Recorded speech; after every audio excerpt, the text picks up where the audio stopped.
எங்கள் team name பார்த்தீங்கன்னா fire flare force. எதுக்காக ஃபயர் ஃபிளேர் ஃபோர்ஸ், எதுக்காக நாங்கள் ஃபயர் ஃபிளேர் ஃபோர்ஸ்னு வச்சோன்னா, நாங்கள் ஒரு குரூப்பாக இருக்கிறதுனால ஒரு ஃபோர்ஸ் மாதிரி எடுத்துகிட்டு வரலான்றதுல ஒரு ஃபோர்ஸாக வச்சோம். அது அந்த நேம் வச்சோம். ஃபயர் ஃபிளேர் எதுக்காக வச்சோன்னா, தீபாவளினாலே நம்மளுக்கு ஃபஸ்ட்டு மைண்டுக்கு வர்றது கிராக்கர்ஸ் தான்.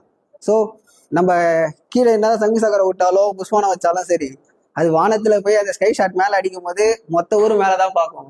நம்ம கீழே வெடிச்சாலும் அது எந்த அளவுக்கு தெரியாது.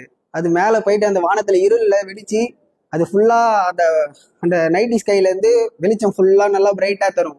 அப்போ சுற்றி இருக்க ஊர் மொத்தம் ஊருமே மேலே தான் பார்க்கும். ஸோ அதுக்காக தான் அந்த ஃபயர் ஃபிளேரை சூஸ் பண்ணி நாங்கள் டீம் பேராக வச்சோம். ஃபயர் ஃபிளேர் ஃபோர்ஸ்ன்ட்டு வச்சோம். நாங்கள் ஒயிட் கலர் எதுக்கு சூஸ் பண்ணோன்னா, அது வரும்னு எக்ஸ்பிளைன் பண்ணுவார். ராமர் வந்து பார்த்தீங்கன்னா ராவணனை வதம் பண்ணி தான் வந்து பார்த்தீங்கன்னா தீபாவளி செலிப்ரேட் பண்ணாங்க. அப்போ வந்து பார்த்தீங்கன்னா ஒரு இருள்லேருந்து வெளிச்சத்தை கொண்டு வந்தாங்க. அந்த வெளிச்சத்தை தான் வந்து பார்த்தீங்கன்னா நம்ம தீபாவளி பட்டாசு வெடிச்சு விளக்கேற்றினா செலிப்ரேட். ஸோ அவர் இருள்லேருந்து பீஸ் கொண்டு வந்ததுனால அந்த பீஸை நாங்கள் ஷோ பண்ணுற மாதிரி ஒயிட் கலர் ஷோ பண்ணுவோம்.